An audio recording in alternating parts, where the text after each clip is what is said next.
نبدأ بالصلاة على رسولنا الكريم محمد صلى الله عليه وسلم، فصلوا على خير البشر.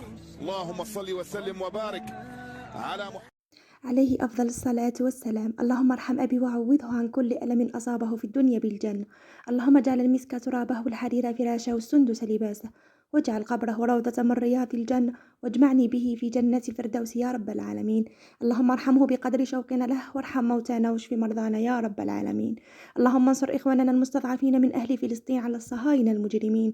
اللهم لا ترفع لهم راية. اللهم أرنا فيهم آية. قولوا آمين. مرحبا بكم من مطبخ وصفات سهلة مع رندوش. اليوم وصفة رمضانية بامتياز، لازم عليكم تسجلوها وتكون من ضمن الوصفات اللي راح تحطوها في الطاولة الرمضانية تاعكم. اللهم بلغنا رمضان لا فاقدين ولا مفقودين. قراصة تاع جلبانة من كثرة البنة تاعو الزوج الكريم ديما يقول لي عاودي لي هذه الوصفة، وطبعا اللي ضاق من عندي هذه الوصفة كامل طلبني فيها وقال لي كيفاش عملتيها. نقول لكم ما تنسوناش بالجيم وتبعوا معي الوصفة. مرور المقادير: في مرميطة ولا في كوكوت ولا أي حاجة حطوا تقريبا نصف ملعقة كبيرة من الزبدة مع 4 مغارف كبار تاع الزيت. طبعا إذا عدد الأفراد الأسرة تاعكم كبيرة وراحين تحطوا كمية مليحة من مرق الجلبانة، حطوا ملعقة كبيرة من الزبدة مع 5 مغارف تاع الزيت. وانا بالنسبه للدجاج حطيت تقريبا ربع صدر تاع الدجاج، وانتم على حساب افراد الاسره تاعكم. اذا عدد الافراد الاسره تاعكم كبيره، نقولكم في رمضان نصف صدر تاع الدجاج راح يكفي ويوفي باش تقدموه. اكيد البنات في رمضان ولا بلا رمضان، لانه راح هذاك الدجاج مع المرق راح نزكيو به الطبق تاعنا فقط. عندي حبه بصل حجم متوسط كنت سكرفشتها مع سنه كبيره تاع الثوم. عندي كميه من الجلبانه على حساب عدد افراد الاسره. انا هنا استعملت الجلبانه هذيك الكونجيلي. هنا عندي نصف ملعقه كبيره من طماطم مصبره، بالنسبه للكميه كبيره عملوا ملعقه كبيره. عندي القليل من الهريسه.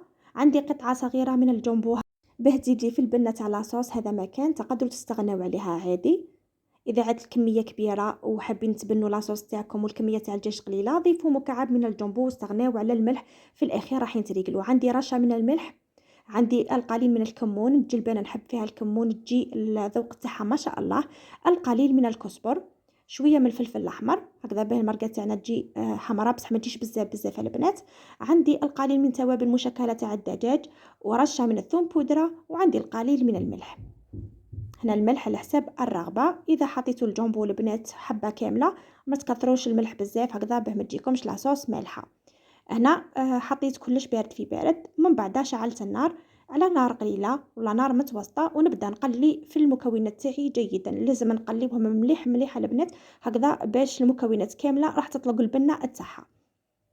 كيما راكم تشاهدوا كل مره نحركوه هكذا بما يتحرقوش هذوك التوابل.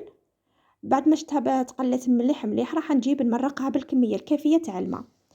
قسمة طيب لنا هذيك الجلبانه، ونحتاجو هذا المرق نحتاجوه يكون خاطر بزاف البنات، لانه راح نحطوه في البلا راح ندخلوه للكوشه. والكراطه تاعنا كما نعرفوا لي كراطه ما يحبوش يجيو مشمخين بزاف. انا نحب الكراطه يجي ناشف بصح في الماكله تاعو يكون طري من الداخل. ما نحبش هذيك لاصوص تكون سايحه فيه بزاف. واذا نتوما تحبوه يكون مشمخ اكيد راحين تخثروه بصح تخليو فيه شويه تاع لاصوص خاطره. هنا في الاخير حطيت قرن تاع فلفل حار باش يمد لي البنه. راح نخليه يطيب في هذه المرحله. كنت قطعت البطاطا تاعي دي غونديل كيما راكم تشاهدوا الى دوائر. وهنا البطاطا على حساب افراد الاسره. انا هنا استعملت 3 حبات بطاطا يكون حجم تاعهم كبير. عملت لهم الملح وعملت لهم رشه من الثوم بودره به البطاطا تاعي ثاني تجي بنينه. ومن بعد كي سخن الزيت حطيت قليتها. اكيد كامل تعرفوا تقليو البطاطا شني اعطيو لها شويه حموره. هنا الفور تاعي راني سخنته لانه المرق تاعي راه طاب، والبطاطا راني نقلي فيها هكذا باش ندخل البلاط تاعي كلش سخون في سخون باش ثمثم يطيب معايا. البلاط تاعي كنت وجدته اللي راح ندخله للفرن، دهنته بالقليل من الزبده، قطرت هذيك البطاطا جيدا حطيتها كطبقه اولى. من بعد كي طاب لي هذاك المرق كنت نزعت هذاك الدجاج اللي كنت طيبت به وفتته وحطيته كطبقه ثانيه. وفي الاخير راح نجيب هذيك الجلبانه اللي تبقات لي فيها صوص خضراء كيما راكم تشاهدوا هكذا به ما تطولكمش في الطياب. جوست مع يذوب الفرماج وتنشف معاكم، وهذيك البطاطا تتشرب البنه ولا المرق تاع الجلبانه. كيما راكم تشاهدوا هنا حطيت وزعت كامل الجلبانه تاعي كطبقه ثالثه سويتها. ومن بعد تبقات لي شويه تاع مرق خاطره كنت ضفت لها القليل من الماء وضفتها من الفوق هكذا باش نعطيكم تدبيره، باش اللي شافت لاصوص تاعها بلي ما بقاتش بزاف وماش حاستها بلي راح تشمخ لها البطاطا.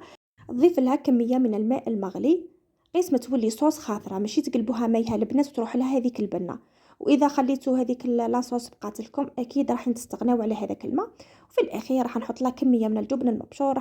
هنا النوعيه تاع الفرماج اللي استعملت الفرماج تاع نابولي، بزاف بنين ويذوب والسعر تاعو راه رخيص. دخلت البلاط تاعي للرف الوسط بعد ما غطيته بالورق الالومنيوم اللي غطيته يا البنات. مانيش حابه هذاك الفرماج يتحرق معايا ويبس، حبيته يذوب ويعطيني هذيك التعليكه الكراطه تاعنا. بما انه الكراطه رانا ما حاطينالوش كميه كبيره من لاصوص، راح نشعلوا ليه غير من تحت يا البنات باش هذيك البطاطا تتشرب كامل هذيك الصلصه، راح تولي معنا طريه، الكراطه يولي ناشف بصح من الداخل راهو مشمخ. وهذاك الفرماج نحبوه يذوب بهذا الشكل باه يعطينا هذيك البنه وهذيك التعليكه. الله الله لهذا الكراطه. اليوم قدمته معكم بهذه الطريقه، وفي الايام القادمه اذا شفت تفاعل كبير بالنسبه للوصفات لي كراتا ولا الاطباق اللي راح نشاركها معكم هذه الايام، اكيد يا البنات راح كل مره نشاركهم بطريقه اللي راح تنسيكم في خدها. صدقوني نحب لي كراتا، نحب ديما نحط اللمسه تاعي، نحب ديما نبدع فيهم. وصدقوني كل مره تجي بنينه على الطبق اللي كنت حضرته من قبل. جا وقت التقديم باش نقدم معكم الطبق تاع نهار اليوم، هو كراتا جلبانه بطريقه جد سهله وجد مبسطه، واكيد البنه على ضمانتي. نقول لكم غير جربوه ما تراطيوش. شوفوا البنات، اذا حبيتوا تتاكدوا والله حبيتوا هذو الوصفات تسجلوهم وتكون وصفه معتمده عندكم في الشهر الفضيل وراح تنحي عليك الحيره مع عليك غير هذه الايام، جربي الوصفات. اذا شتيهم باللي يستاهلوا اكيد وحدك خلاص راح تولي وصفه معتمده عندك، واكيد اللي راح يذوقها سواء من العيله تاعك ولا من ضيافك صدقوني يا البنات غير راح يسقسيوكم على الوصفه والله على الطريقه كيفاش حضرتوا هذا الطبق، لانه من ابن واروع ما يكون. شوفوا يعني ربي يبارك، غير بكميه قليله من الدجاج كنت حضرت بلا يكفي 3 اشخاص.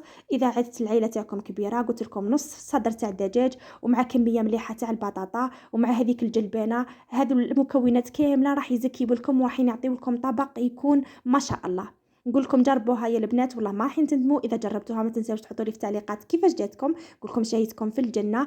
دعم للقناه فضلا وليس امرا، حطوا لي جيم وبارطاجيوا الوصفه مع الحباب والاصحاب، ونقول لكم في الملتقى ان شاء الله مع فيديو جديد ووصفه جديده. سلام.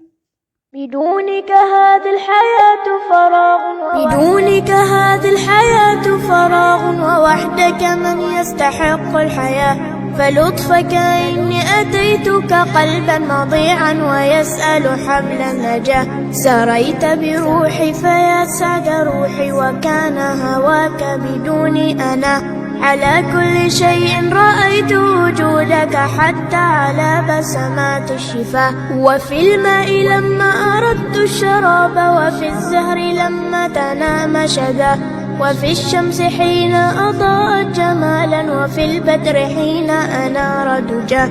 وفي الروض حين تفتح ثغرا وماس النظير به والمياه. وغردت الطير تغريد حب وراحت تغني أغاني الحياة.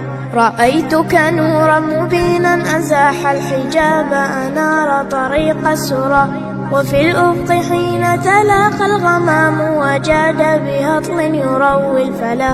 رأيتك في كل شيء جميل وكل عظيم